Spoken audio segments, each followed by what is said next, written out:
Hello everyone, welcome to my channel all about zoology. So आज के इस video में हम पढ़ने वाले हैं CAMP केम सिग्नलिंग पाथवे के बारे में और प्रोटीन काइनेज ए पाथवे के बारे में। ठीक है, सो इसमें जो है GPCR का रोल होता है। GPCR के बारे में हम लोगों ने अच्छे से पढ़ा है। एक वीडियो में मैंने GPCR के बारे में पूरा डिटेल में बताया है। सो आप लोग चाहो तो देख सकते हो। उससे आप लोगों को क्या होगा कि इस टॉपिक को समझने में काफी जो है इजी हो जाएगा। आप इजीली इस टॉपिक को जो है समझ पाओगे। सो यहाँ पर जो है GPCR का मेन रोल मैंने इसीलिए कहा क्योंकि GPCR जो है ये हम जानते हैं ये एक टाइप का लार्जेस्ट सेल सरफेस रिसेप्टर होता है और प्लाज्मा मेम्ब्रेन में ये जो है प्रेजेंट होता है। और इनका स्ट्रक्चर जो है ये क्या करते हैं, प्लाज्मा मेम्ब्रेन को 7 टाइम क्रॉस करते हैं, जिससे इनका नाम सर्पेंटाइन रिसेप्टर भी कहा जाता है। इनको सर्पेंटाइन रिसेप्टर भी कहा जाता है। ठीक है, सो GPCR जैसे एक्टिवेट होता है, हम जानते हैं कि GPCR बेसिकली इनएक्टिव फॉर्म में रहता है। जब उनके पास सिग्नल मॉलिक्यूल्स आते हैं लाइक लिगांड, वो उनको एक्टिवेट करते हैं। उनके पास क्या होता है कि साइटोजोलिक फेज में ट्राइमेरिक प्रोटीन प्रेजेंट होते हैं, अल्फा बीटा गामा हम जानते हैं। सो अल्फा बीटा गामा, ये अल्फा के साथ जो है GDP बाइंड रहता है, जिससे वो इनएक्टिव फॉर्म में रहते हैं। बट लिगांड जब इनके साथ आके बाइंड करता है तब ये एक्टिवेट हो जाते हैं। इनके साथ क्या बाइंड करता है, GTP बाइंड करता है। उस केस में GPCR जो है ये इनएक्टिव से एक्टिव हो जाता है और क्या होता है कि डिसोसिएशन ऑकर होता है। अल्फा जो है बीटा और गामा से अलग हो जाता है और वो क्या हो जाता है कि आगे जाके अदर एंजाइम को क्या करता है, अदर प्रोटीन्स को क्या करता है, वो एक्टिवेट करता है। सो ये जो केस है यहाँ पर GPCR एक्टिवेटेड है। अब ये क्या करेगा कि अदर जो एंजाइम्स है, जो अदर प्रोटीन्स है, उनको क्या करेगा, ये एक्टिवेट करेगा। ठीक है, सो वही एक्टिवेशन किस तरीके से होता है इस वीडियो में हम देखने वाले हैं। GPCR जो है ये अभी एक्टिव फॉर्म में है और ये स्टिमुलेट करेगा जो कि अदर एंजाइम को, अदर प्रोटीन्स को। सो इसको स्टिमुलेटरी G प्रोटीन कहा जाता है, GS। ठीक है, अब इस केस में इसके पास जो है अल्फा सब यूनिट प्रेजेंट है। हमें पता है अल्फा के पास GDP जब बाइंड था तब ये इनएक्टिव फॉर्म में था, बट लिगांड बाइंडिंग के समय GDP हटके GTP में कन्वर्ट हो गया और अल्फा के साथ जो है GTP बाइंड कर गया। सो उस केस में अल्फा सब यूनिट जो है एक हमें मिलता है। ठीक है, स्टिमुलेटरी G प्रोटीन अल्फा सब यूनिट ये एक्टिवेट करता है एडिनाइलेट साइक्लेज को। सो एडिनाइलेट साइक्लेज अब यहाँ पर क्या है ये हमें जानना है। जो GPCR है ये प्लाज्मा मेम्ब्रेन में ही प्रेजेंट होते हैं, हमें पता है। सो ये एडिनाइलेट साइक्लेज जो है ये भी उसी प्लाज्मा मेम्ब्रेन में प्रेजेंट होता है कहीं पे। ठीक है, और ये एक टाइप का एंजाइम होता है जो क्या करता है कि सिंथेसाइज करवाता है साइक्लिक एडिनोसिन मोनोफॉस्फेट का, मतलब CAMP का। किससे करवाएगा ये?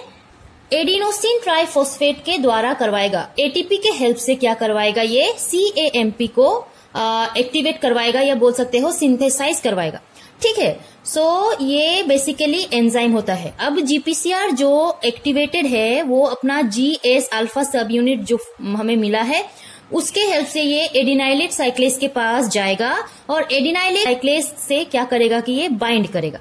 ठीक है, अब जब एडिनाइलेट साइक्लेज के साथ ये बाइंड करता है तो एडिनाइलेट साइक्लेज एक्टिवेट हो जाता है। एडिनाइलेट साइक्लेज को कहा गया है ये एक इफेक्टर एंजाइम है। ठीक है, ये कैटेलाइज करवाता है केम्प को फ्रॉम ATP।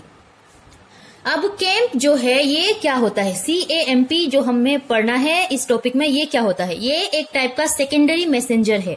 सेकेंडरी मैसेंजर क्यों कहा गया, ये फर्स्ट मैसेंजर भी तो हो सकता है, ये प्राइमरी मैसेंजर भी हो सकता है, बट सेकेंडरी मैसेंजर इसीलिए कहा गया है क्योंकि जो प्राइमरी मैसेंजर है वो लिगांड होगा जो GPCR के साथ बाइंड करेगा। ठीक है, सो जो लिगांड या आप बोल सकते हो सिग्नल मॉलिक्यूल जो है वो प्राइमरी मैसेंजर होगा और यहाँ पर केम्प जो है ये सेकेंडरी मैसेंजर होगा। और ये जो है इसका फुल फॉर्म होता है साइक्लिक एडिनोसिन मोनोफॉस्फेट। इसका जो सिंथेसिस करवाया गया है एडिनाइलेट साइक्लेज के द्वारा करवाया गया है।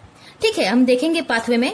सो ये सेकेंडरी मैसेंजर जो है केम्प, ये एक्टिवेट करवाता है प्रोटीन काइनेज ए को। अब हम पहले इसके बारे में देख लेते हैं, फिर प्रोटीन काइनेज ए के बारे में देखेंगे। देखिए यहाँ पर जो है ये प्लाज्मा मेम्ब्रेन है, लिपिड बाइलेयर है। यहाँ पर GPCR प्रेजेंट है। आप GPCR का जो स्ट्रक्चर है, मेरे जो GPCR का वीडियो मैंने बनाया है उसमें आप देख सकते हो, वहां पर पूरा डिटेल में बताया गया है अबाउट GPCR। किस तरीके से वो हेल्प करते हैं, किस तरीके से जो है उनका मैकेनिज्म होता है, वो सारा मैंने उस वीडियो में बताया है। सो यहाँ पर हम केम का जो है पाथवे वो देखते हैं। जीपीसीआर जो है प्लाज्मा मेम्ब्रेन में प्रेजेंट है। यहाँ पर सिग्नल मॉलिक्यूल जो है लिगांड वो आके बाइंड करता है। बाइंड करते ही इनके पास ये ट्राइमेरिक प्रोटीन होता है। सो ये अल्फा जो है अभी जीडीपी के साथ बाइंड किया हुआ है। ये जैसे ही लिगांड इसके साथ बाइंड करेगा ये एक्टिवेट हो जाता है और ये जीडीपी को बाहर निकाल के जीटीपी को क्या करता है, बाइंड करता है। यहाँ पर अल्फा के साथ जैसे ही जीटीपी बाइंड करता है ये अलग हो जाता है बीटा से और गामा से। ये अल्फा जीटीपी जो है ये अब जाके एडिनाइलेट साइक्लेज के साथ बाइंड करता है। एडिनाइलेट साइक्लेज जो है इस प्लाज्मा मेम्ब्रेन में ही कहीं प्रेजेंट होता है। सो ये एडिनाइलेट साइक्लेज अभी इनएक्टिव फॉर्म में है। जैसे ही अल्फा जीटीपी जो है ये इधर जाके बाइंड करता है ये क्या हो जाता है, एक्टिवेट हो जाता है।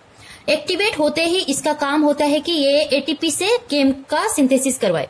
जैसे ही एक्टिवेट होता है एटीपी से क्या करवाता है, ये साइक्लिक एडिनोसिन मोनोफॉस्फेट का ये सिंथेसिस करवाता है। और ये जो होता है ये एक सेकेंडरी मैसेंजर होता है और यहाँ पर प्राइमरी मैसेंजर जो है ये सिग्नल मॉलिक्यूल होते हैं, लिगांड होते हैं।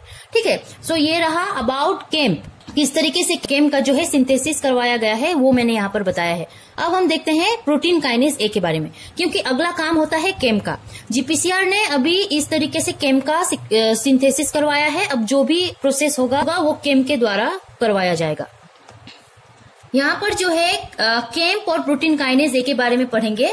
प्रोटीन काइनेज ए जो है यहाँ पर काइनेज कहा गया है, मतलब ये क्या करवाएगा, ये फॉस्फोराइलेशन करवाएगा। किसी भी ग्रुप को ये क्या करेगा कि किसी भी एंजाइम को या प्रोटीन को ये क्या करेगा, अपना फॉस्फेट ग्रुप को दे देगा, फॉस्फेट ग्रुप को अटैच करवा देगा।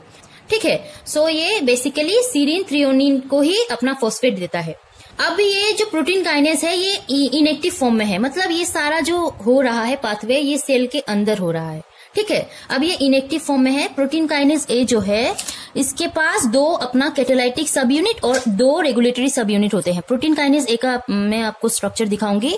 ये 4 टाइप के होते हैं, मतलब इनका जो स्ट्रक्चर है 2 कैटालाइटिक साइट होता है और 2 रेगुलेटरी साइट होता है। ठीक है, जो केम्प जो हमने देखा था यहाँ पर जो सिंथेसाइज करवाया गया था वो अभी इसके साथ जाके बाइंड करता है। बट कहाँ पर बाइंड करता है वो ये रेगुलेटरी सब यूनिट के साइड में ये बाइंड करता है। रेगुलेटरी सब यूनिट बेसिकली कोई काम करवाता नहीं है, ये बस रेगुलेट करवाता है। सब काम जो है प्रोटीन काइनेज ए का कैटालाइटिक सब यूनिट ही करता है। सो बेसिकली ये अभी इनएक्टिव है, मतलब एक दूसरे से ये चिपका हुआ है। ठीक है, बट जैसे ही ये केम्प आके रेगुलेटरी सब यूनिट के साथ बाइंड करता है ये डिसोसिएट हो जाता है। ठीक है, ये टूट जाता है, इनका कैटालाइटिक सब यूनिट अलग हो जाता है और रेगुलेटरी सब यूनिट अलग हो जाता है। सो जो है केम जैसे ही रेगुलेटरी सब यूनिट के साथ बाइंड करता है इनका जो कन्फर्मेशन है वो ऑल्टर होता है, चेंजेस दिखाई देता है इनके स्ट्रक्चर में, जिससे क्या होता है कि डिसोसिएट होता है उस कॉम्प्लेक्स में। ये कैटालाइटिक सब यूनिट अलग हो जाता है, रेगुलेटरी सब यूनिट अलग हो जाता है। और कैटालाइटिक सब यूनिट जब अलग होता है ये आगे जाके क्या करवाता है कि अदर प्रोटीन को क्या करता है, ये फॉस्फोराइलेट करता है। अब कहा गया है activated catalytic subunit of PKA then migrate into the nucleus where they can phosphorylate the transcription factor non CREB CAMP cAMP response element binding protein. इसका काम होता है कि आगे जाके ये प्रोटीन का फॉर्मेशन करवाए, ट्रांसक्रिप्शन करवाए। ठीक है, ये क्रेब का। सो यहाँ पर कहा गया है कि एक को एक्टिवेटर है जो इनके साथ बाइंड करते हैं क्रेब के साथ, तभी ये क्या होते हैं, एक्टिवेट होते हैं। ठीक है, सो वो को एक्टिवेटर का नाम है CBP क्रेब बाइंडिंग प्रोटीन। ये स्टिमुलेट करवाते हैं जीन के ट्रांसक्रिप्शन को। ठीक है, बेसिकली यहाँ पर देखिए एडिनाइलेट साइक्लेज के हेल्प से केम को सिंथेसाइज करवाया गया है। पहले पाथवे में हम लोगों ने देखा है। अब ये क्या करेगा कि यहाँ पर सेल के अंदर ही हो रहा है, यहाँ पर क्या होगा कि PKA प्रेजेंट है, प्रोटीन काइनेज ए प्रेजेंट है। इस तरीके से ये मतलब चिपका हुआ है इनका रेगुलेटरी साइट और इनका कैटालाइटिक। सो इनमें क्या होता है, ये केम जो है इस तरीके से मैं दिखाती हूँ, इस तरीके से पकड़ लीजिए। ये केम्प है, इनके रेगुलेटरी साइट में बाइंड करते हैं। ठीक है, इनके रेगुलेटरी साइट में इस तरीके से बाइंड करते हैं। सो जैसे ही ये बाइंड होते हैं ये केम्प, ये क्या होता है, एक्टिवेट होता है। अब ये एक्टिवेट होगा तो ये टूट जाएगा। सो कैटालाइटिक साइट जो है इस तरीके से टूट चुके हैं। अब जो कि ये काइनेज है तो ये फॉस्फोराइलेट करवाएगा, तो इनके पास अपना फॉस्फेट ग्रुप है। ठीक है, ये फॉस्फेट ग्रुप जो है कैटालाइटिक सब यूनिट के पास अभी प्रेजेंट है। ये कहाँ जाएगा, अब न्यूक्लियस के पास जाएगा। न्यूक्लियस के पास हमें पता है क्रेब मौजूद है। क्रेब का मतलब है cAMP response element binding protein. Nucleus के पास ये प्रेजेंट होते हैं। अब इनको एक्टिवेट करने के लिए और एक को एक्टिवेटर चाहिए होता है, CBP क्रेब बाइंडिंग प्रोटीन। ये भी आ जाते हैं, इनके साथ बाइंड होके रहते हैं। जैसे ही ये कैटालाइटिक साइट जो है PKA का, ये अपना फॉस्फेट ग्रुप को लेके इनके साथ बाइंड करता है, ये एक्टिवेट होते हैं। अब ये स्टिमुलेट करवाते हैं जीन के ट्रांसक्रिप्शन को। इस तरीके से जो है जीन ट्रांसक्रिप्शन होता है। फाइनली जो बनता है वो प्रोटीन बनता है। वो प्रोटीन जो है अदर फंक्शन में हेल्प करता है। सो इस तरीके से केम्प और प्रोटीन काइनेज ए का जो पाथवे है ये चलता है हमारे सेल में। सो बेसिकली ये जो वीडियो था केम्प और PKA के बारे में था। आई होप आपको समझ आया होगा।